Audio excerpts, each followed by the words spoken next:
Hey, it's Xavier. I just finished up a trail run and we are going to talk about the On-Cloud Ultra Pro, and I'm going to do some comparisons to the Hoka Tecton X3, which I got down there, which I ran in last week. So the question is, which one is better? We just finished up a Mount Baldy summit, very chill run, mostly just shot a bunch of content. Stopped, got a muffin and a banana on the way down at the ski lodge.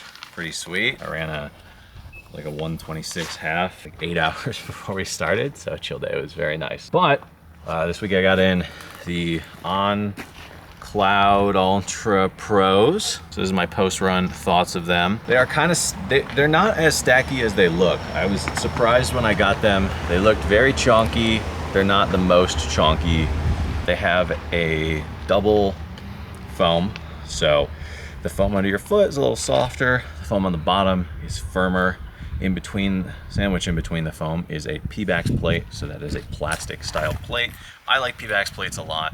They allow for a lot of like torsion to happen, so you can still run really well, especially on trails, but they give you just a little bit of spring and a little bit of support, so nice bounce. I was worried about the tread. Anytime somebody doesn't use Vibram or Vibram, whatever it is, I get worried. The tread was fine, but you also have to keep in mind we're in California and everything is really dry here, so I don't know how it would be on the wet ground. Got a mesh style upper, so you can kind of see through the top there. My feet were never warm, so that's always a plus. It's got the really grippy laces, which I love. You can get really good room in the toe box and really tight up in the top with the grippy laces. I would say if you have wide feet, this probably ain't it. I have really narrow feet and this sat on me perfectly. So if you have a normal foot or a narrow foot, I think you'd be fine. If you have wide feet, I don't know about that, Chief. But this did really well. I'm a certified On hater. I think that Cloud Tech is BS. I think that putting holes in the soles of your shoe is dumb. But you notice on any of their shoes that are like performance based, they kind of just do like aesthetic holes. They are all the way through in some spots, but even the opening, it tapers down, so it's like barely a hole, because they realize that like it's not a good way to make performance shoes. That's more of a gimmick than anything. So I have been a certified On hater for a while, but this is a pretty good shoe. Last week I ran in the Tectons, and I actually have them here.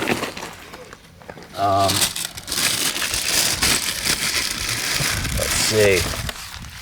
I was also a certified Hoka hater for a while. I started liking Hoka when I started doing road stuff for my last race, the Keys. Got some Tectons, and you can see the toe just immediately like combusted. And now, one thing that's worth noting is last week I ran super technical. Today was not extremely technical. There were technical sections, but it wasn't as technical as last week. That being said, like I never even stuffed my toe or anything. I don't have any. Sorry, I'm just watching somebody rip the front bumper off of their Prius. Stack some rocks, brother. Yeah, I don't like have any, I didn't specifically like ended up jamming my toe under a rock or anything, so it must have just been like kicking, sliding, whatever. Tore it up. Thankfully, I think they're gonna let me return it and give me full shmoney back, which I like.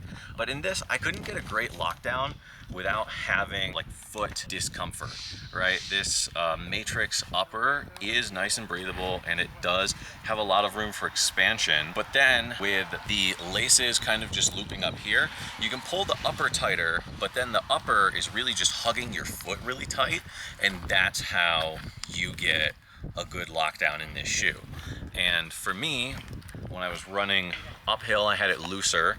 When I was going to go do technical descents, I wanted it tighter. But then, because I had it tighter, I really started chewing up the sides of my feet, and it got really uncomfortable pretty quick, which I didn't love. So that, combined with the lack of durability, I didn't love. I was bottoming out on this because it does have a full carbon plate. I didn't love. Traction was amazing.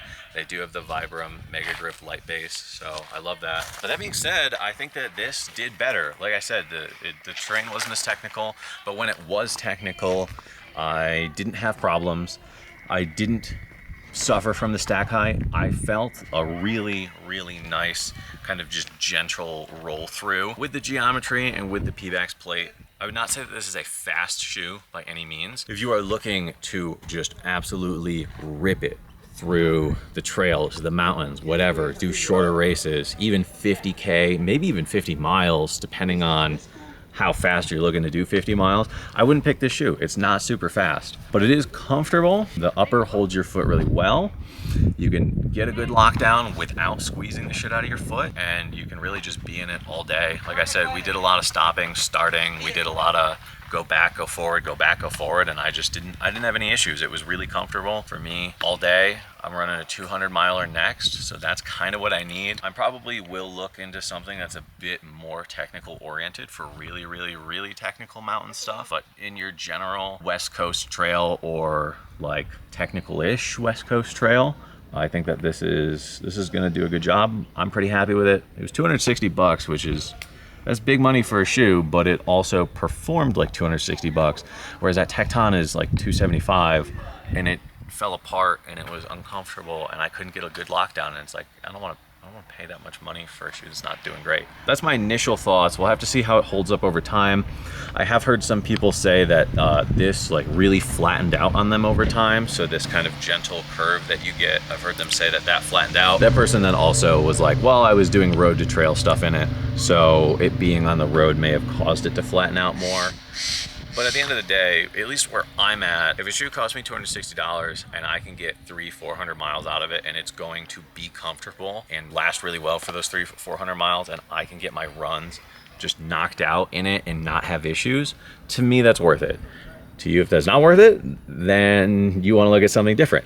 But if it is worth it, then this may be worth considering. Like I said, I got to see how it holds up. But initial thoughts are pretty good, especially for an on shoe.